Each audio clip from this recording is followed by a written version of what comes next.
Yours is fine. Okay, Mike, we're rolling. All right. And do you want me to use this just for me, or do you want me to? No, she's Mike. So okay, good. She's So, all right. I'm just gonna put this down because you can hear me. All right. Good golly. So, body language.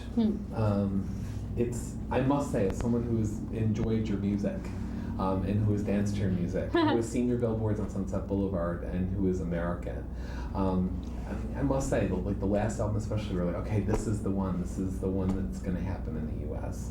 And now we hear body language, and DJs are digging it, and it's starting to happen, and now we're saying this again. Do you get to the point where it's like, oh, Jesus, I don't even care anymore? Actually, yeah, I mean, breaking America is such a big deal to everybody, and so I keep reading these stories like, now it's the military style campaign to go and break America. I'm like, no, I've got an album coming out, so I'm just doing 2 weeks promotion there. Yeah, I mean, it really depends on the person's perspective. If they want to say, I'm doing well here, or will she, is she going to be on, she's not on tea towels yet, so she hasn't quite made it. I don't know, I mean, for me, the success that I've had just in the last couple of years in the States is all just a big bonus.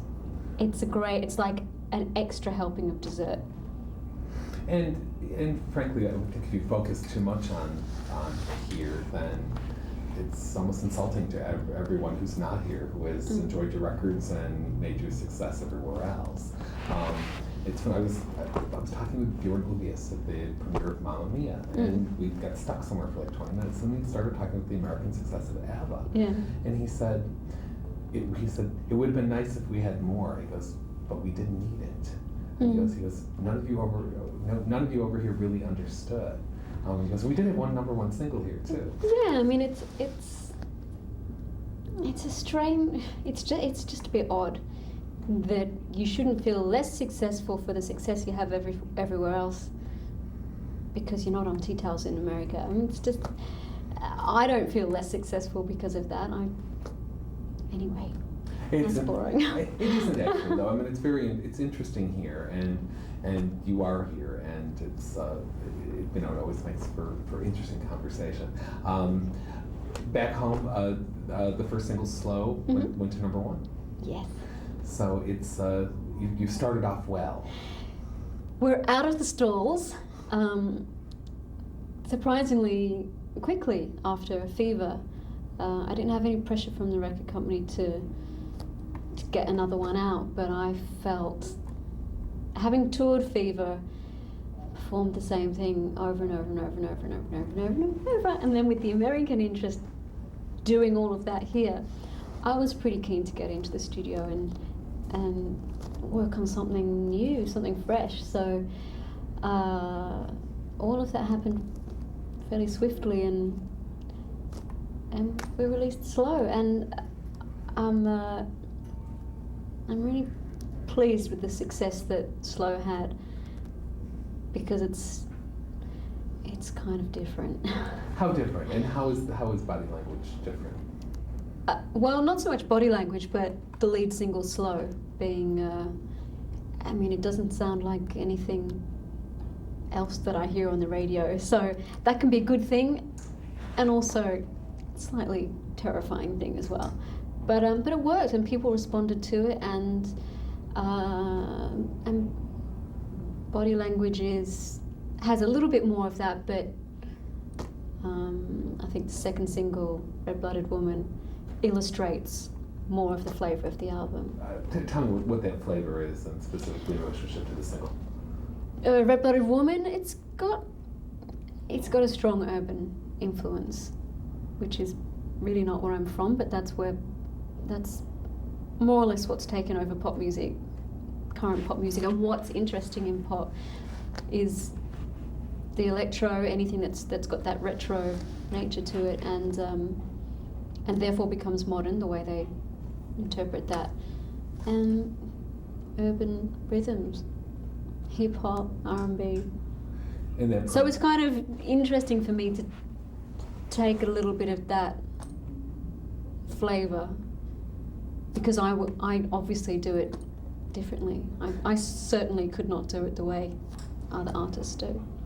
But frankly, no one's surprised that you've gone there. I mean, it's not just because, frankly, it's hot, but because somewhere in, especially the more recent things, it seems like a place that you're comfortable with, even if it's not a place you're from. Not even, well, yeah, sorry. I was going to go off on a tangent. No, Keep going. I mean, I think that it's safe to say Kylie has soul. Yeah, somewhere. A little bit. There has been a lot of talk in the press about how the album over there it's been a little slower to take off. Yeah. And I know you're aware of that. Do you think it's just because it's a different sound that's going to take a little while? I think that it's a different sound, and slow was a pretty bold decision to go with slow. I mean, I felt so strongly that it should be the first single, and yet I'm still really really chuffed when I hear it on the radio, which is not a great way of promoting my own record, but I really, it comes on the radio and I go, they're playing it. I mean, it sounds great, but it just sticks out like a sore thumb. It doesn't, I think it was brave of them to play it. So it's launched this album in a very different way to Fever and Can't Get You Out of My Head. I mean, Can't Get You Out of My Head, a song like that, hey, if I had another one, I'd probably give it to you, but you can't just click your fingers and come up with those. And slow and body language, it's a different beast, is what I've been saying. It has a different life. No two albums are going to work the same. And it seems to me as if some children you just have to be patient with. Some children you do. You do indeed. It's the attention of the British press is amazing, especially to us here, because I don't think that anybody here in the U.S. gets a sort of attention in the press unless they do something like infamous, something like that. That you've got in the UK press. It's just outrageous. I mean, what's it like for you to go to the grocery store and, do you just put blinders on? So, okay, I'm just going to buy things. I'm not going to look at the papers. Oh, I'd have forgotten what I went out for. Okay, just concentrate. Go to milk. Who are these people? Hi, have you got any... What did I come here for? Well, it can be seen as an event, but it certainly isn't an event. Living in London is wonderful. I love it. I love the energy of London, and the way that the nation has kind of adopted me is amazing. And being part of that, you become part of that. Well, you get accustomed to British tabloids. Whether you end up understanding them or not is another matter, but that's part of everyday life there. I think that it's also the nature of the size. I mean, when you're here in the U.S., you can go to the Midwest and hide at least a little more easily if you really want to. When you're in London, just like when you're in New York, forget it. Yeah. It's easier to hide in L.A. That's probably why you're... No, I can't hide here either anymore. That's a good thing. Did you know that there's a Kylie doll? Yes. Have you heard that? Are you involved? It's in mine. This? It's yours. Yeah. Talk to me about the doll. Well, the doll. I mean, I've been asked for years and years and years about a doll, and I just couldn't bring myself to do it for a long time, and then finally I thought, okay, maybe now's the time. But I was involved from day one, and I can tell you it's not as easy as you think it might be, surprisingly enough. What was so hard about it? For me, it's pretty bizarre to see a little version of your head this big. I had my head scanned. I went out to the Harry Potter set, because the special effects team who do this were recreating the Harry Potter cast. So traipsed out there, and it's this amazing piece of equipment. You sit, the thing goes around, beep, beep, beep, there it is on the computer screen, a 3D line representation of your face, which is really scary. And so what was it like the first time you saw like the first doll? Scary. Bizarre, really bizarre. It's not entirely new to me, because I have had representations of me at Madame Tussauds in London, so that was strange as well, kind of being able to walk around yourself and say, oh, I think that is my collarbone. My God, they are my ears. You can never ever see yourself like that, so that was strange. But then to see a miniature, the prototype of the head, strange. But I think she's turned out really good. I mean, there has to be some compromise. She's not going to be exactly the way that I am. Or I could send her out to do all my dirty work. But people have responded to her really well, and they're already saying, oh, when's the rest of the wardrobe coming out? And the kids are loving her. And I just said to my manager before, someone said to me, oh, the dolls are out, how's she doing? And I said, I don't know yet, to be honest. She's only been out this week. And I said, oh God, can you imagine? She's probably had arms pulled off, head chewed on by the dog. I mean, the things that dolls have to go through.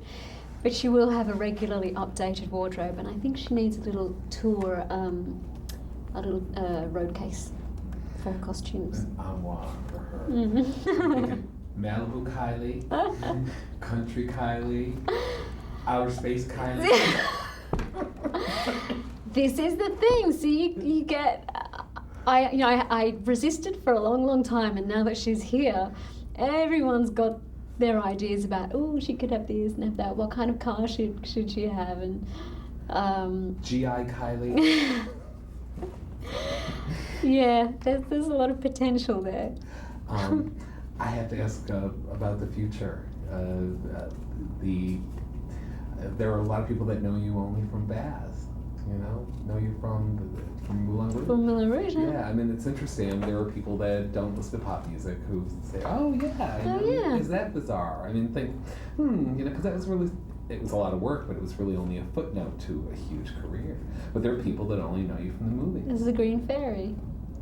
And if that was the only thing you ever did, a lot of people, people love that film. You've been talking to Baz about working together again? I haven't spoken to... Well, actually, we spoke a long time ago, and I think there's mutual admiration there. And I mean, he would just have to say the word, and I would be at his disposal. I just think I think he's incredible. And